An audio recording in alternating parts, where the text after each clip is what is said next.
Questions? Yeah, Coach, we talked to Tyrese a little bit about his relationship with Elise, and I know we've talked previously about, him working hard to get to where he is academically.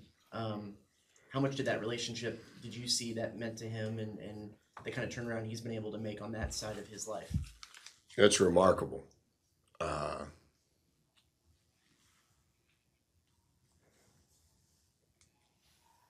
he was at that time. I don't know what it's called now because I've been gone. But at that time, he was deemed an academic redshirt, and Whit Babcock, our AD, was very instrumental. They had just hired a new admissions director, and he was a non-qualifier when he visited, and then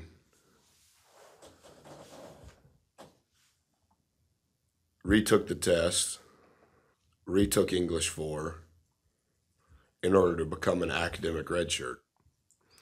And there's different policies of academic redshirts at each institution. But in essence, without belaboring the point, he was on a track that was held to a higher standard than even the typical freshman student athlete. Academic redshirt meant that he couldn't play, but he could practice.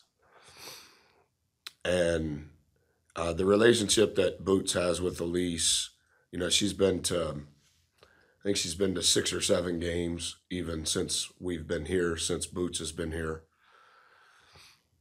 Yeah, just I don't want to take away from the work that Boots did because he had an enormous amount of work just to acquire the skills to be competitive academically. But the sacrifices that she made and the relationship that they built through all of those hours and hours, not just, a lot of times I think when you think about that, you probably think about extra tutoring. It was for sure extra tutoring, but it was like some of the things that you probably need to know prior to arrival, understanding that before you even get to the tutoring. Yeah, she's as good as I've ever seen. Beatty holds her in the same regard. Like it's a very unique relationship, and it wasn't just Beatty and Boots; it was all of those guys. And we tried to hire here several times, and now she's the director of all academics at Coastal Carolina. And we were doing shooting with Buzz last week, and Boots was up next, and he goes, "I'm cutting my hair off today, Coach." Well, he hadn't cut his hair since I met him, and so I can't remember who I was shooting with. I guess it was Dex. And so when Dex finished, I said, "What are you doing cutting your hair off?" And he goes, "I'm doing it to honor Elise." So it just obviously it speaks to their relationship, but it speaks to who Boots is as a human being too, that that he would do that and do it so quietly. Like I was retweeting it just to gain some notoriety because Elise needs some help in the fight. But I mean, he did all of that, and if I wouldn't have put it on social media, I don't even think it would be a story. So I think it just speaks to who Boots is as a human. And you said you tried to hire her. What is your relationship to I her? I haven't had a great. If you look at the consistency of my hires in positions on my staff, there's been a lot of really successful hires, in my opinion, that have been very consistent in their contributions. But if you only look at my academic hires, I have a very low batting average, and she's been tremendous. And I think we just hired one in Macy here, but I think Elise was our 3rd academic advisor at Virginia Tech, and Devin's very close to her because Devin one of his main buckets is academics. But she was. We set record after record after record. We had the our last year there. Our last year there, four of our starters all had their. We got permission from the ACC once kids graduated to put the graduation hat on their jersey, and four of our five starters in the Sweet 16 against Duke had all graduated college, and they had all graduated college a year early. Obviously, Boots graduated a year early, and it was she had developed a really good plan. You know that those kids were in a winter master class. Those kids were in full time both summer sessions, and we kept all of those guys on 3-year degree plans. And then when they got to their fourth year, they all started working on their grad degree. Justin Robinson, Ahmed Hill, Kerry Blackshear, Ty Outlaw. Boots was on that same plan. Beatty graduated early. Beatty, the reason I didn't hire Beatty as a graduate assistant, he's the only, in my career, he's the only former player that I didn't hire as a GA to start their career. Well, he was at Virginia Tech 4 years and got his master's degree. So I couldn't hire him as a GA. He already had his master's. And all of that is the work of the student, but a lot of it had to do with the tutelage and the expertise of Elise as well. What do you expect to see from Florida? Is it the same? You know, No, they're that was a completely close different. game. They're playing a lot faster, completely different personnel. They're scoring 16 more points a game. They're shooting 5 more free throws, 5 more assists. They're shooting 3 more threes. They're making 3 more threes. They were averaging 58 points when we played them. They're averaging 74 now. They've completely changed their personnel. They had a kid leave their team. One of the kids that was a really good player against us is playing significantly less. One of the kids that played 3 minutes against us is now playing teen minutes. So the complexion of their team has changed because of their personnel. Their pace has changed. The priority that 12 has on their team hasn't changed. But yeah, they haven't lost since we played them, and they're playing really, really well. Beat Georgia and Mike White's return. Won at LSU, and then beat Missouri on Saturday. So they're different. Could y'all be playing at a much higher level though? I mean, I think through 2 weeks, I think that we're improving. I think that we're playing really hard. I think our guys are playing for one another. I think we're much more consistent in our effort on a daily basis. I think our staff has been turbocharged in regards to the preparation for each game and then the adjustments that we've made defensively and offensively. Lyle is offense, Devin is defense, Rock is personnel, and each of those guys, Olin, have a distinct role in what we do 2 days before a game and what we do 1 day before a game. Obviously, the players have to carry it out and the players have to execute it. But I think their presentations and how we have practiced those adjustments through 4 games has been really, really good. Buzz, you built programs the old-fashioned way at Marquette and Virginia Tech. Yep. At what point along the way did the transfer portal just become part of this where it's a necessity? I think 4 out of your top 5 scorers right now are transfers. Yeah, I remember the first time, Brent, that you and I had a talk. I can still remember you saying that to me. I appreciate that because I think that's a great attribute to have as a coach. I've always had jobs that required that to some degree. I don't know that I have the answer. I mentioned it last night to Monaco on the radio show.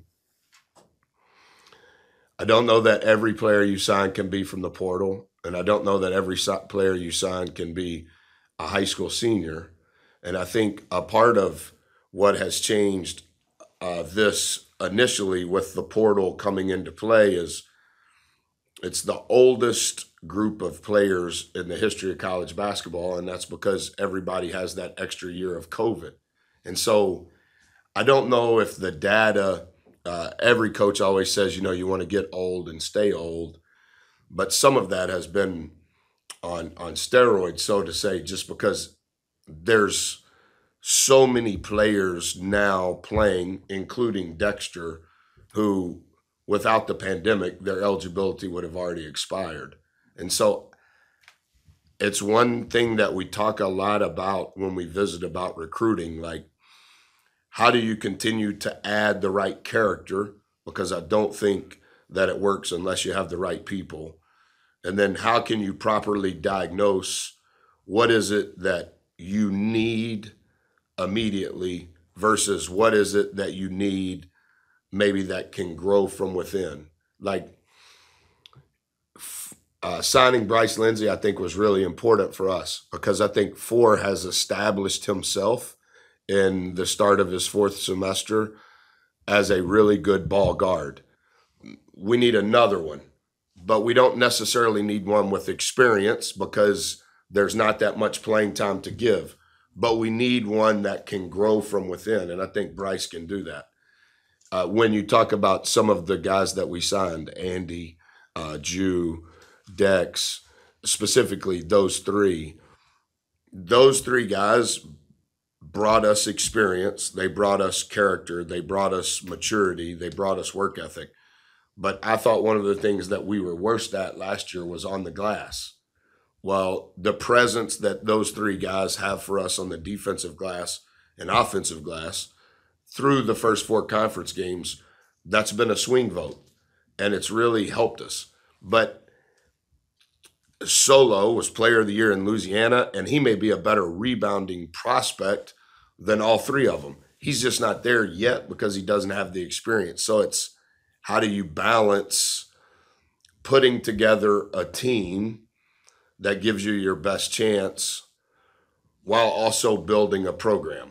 And I don't know what the answer is because I've always viewed it as how do you build a program? And I think now because of the volatility of everything, how do you put together the best team you can have while hoping that you're also building the best program? I realize it's hypothetical because you got to play Florida tomorrow night. In the perfect world, would you prefer not to play the same team twice in 2 weeks? I mentioned that last night. Like, I understand TV and the scheduling quirks and the math that comes behind the mirror opponents. It is fast. There's only 3 games of data since we played them. I know that I guess we haven't played Arkansas, who's a mirror opponent yet, and we haven't played Auburn, who's a mirror opponent. But it is quick, and their team has changed. So I don't know if it's good or bad to have more time in between or less time in between. I guess one positive is our players remember the game. It's not so far gone that they forgot some of the things that we've done. And then with their changes, obviously we have to counter. And so as we bring up, hey, you guys remember how we did this? Okay, we're not doing that anymore. We're going to do this. And then here's the justification for why we're changing. So it does seem like it's quicker than normal, but obviously it's quicker for them as well. So without giving away too much, I know, like you said, the other coaches are smart. yeah, it's amazing some of the texts I get of people that listen to this. So Brad's doing a great job. I guess that's why Evan left. It's more available on the World Wide Web somehow. How do you how do you go about just sort of, I guess in a normal world, you just kind of look at what worked last time and kind of go with that and kind of change some of the stuff that didn't work. How do you go about kind of sticking to the basics with kind of preparing for their counters and maybe trying to, come up with new stuff based on that? Yeah, I think that's kind of the fun of I guess that only happens 5 times, so to say, that you're in this position. I understand that's a high percentage of the conference race, but I think the first thing is you try to diagnose what you were right about going into the previous game, and then on the backside of it, what was good and what was bad. And so a lot of that, to be honest with you, happens before I ever get to it's time for me to get involved. That's happening while we're playing at South Carolina or getting ready to play Missouri. So my prep always starts basically an hour after I meet with you guys. So we'll play tomorrow, and I go shower. I eat pizza, and then my first meeting on Saturday's game will start an hour after I meet with you guys. And I have 2 meetings immediately after I meet with you guys, and then I have my 3rd meeting the next morning at 6 o'clock. And it's just a little bit of all that I've been talking about. It's better understanding what happened the last time. And then the next one is, what did we do the last time? Can you remind me? And what translates from the last game? And then the 3rd meeting is just to kind of get me up to date is probably more accurate. The 3rd meeting is, this is what they've been doing since the last time we played them. And so I met with Devin, whenever that was, Sunday morning, I guess, or Monday morning, in preparation for this is what they've done since the last time. And then you just try to diagnose, like, here's everything they've done in the 3 games, and then here's what they did against us, and here's the difference. And then you have to begin to make decisions on, this is what they're doing new, and how do you want to do it? And this is what they did against us, and this is what we did. Do you want to keep it, or do you want to change it? Run up against film time. Is there anything burning? I was gonna ask, just how impressed are you with your team's rebounding ability? It seems like that's just kind of what's suffocating teams, Mizzou and then South Carolina. Personally, I think that's been the difference. I think that they're playing with great effort. I think our staff has been spot on in how we've went about the metrics of grading it, the clips that we show to teach from, the clips that we show, this is good, this is bad. I think our guys have not only understood it, but begun to thrive in it. And not just on the offensive glass, but on the defensive glass. And I think just now, I think that because of the success we've had, and I don't want to go into too many numbers, but they're beginning to understand that it's helping us in other ways. Like if you look just at our offense, and if you look just at our defense and you look at the numbers, you're like, wow, that's pretty good. You're 2nd in offense, you're 4th in defense. But then if you look at the offensive rebound numbers and the defensive numbers, I think our smart guys are beginning to understand that our rebounding numbers are what are helping our overall numbers. And mathematically, if you think about it, if you don't have a turnover and you don't foul, whether you're on offense or defense, if you don't have a turnover and you don't foul, whether you're on offense or defense, somebody's going to shoot. And they're going to miss more than they're going to make.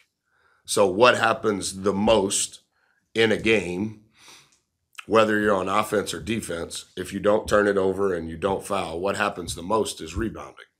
And I think they've begun to have an identity that we want to be good at that. And they're now to the point as we start week 3, now they're starting to figure out like, oh, if we do this good, it actually helps us in a different way, kind of.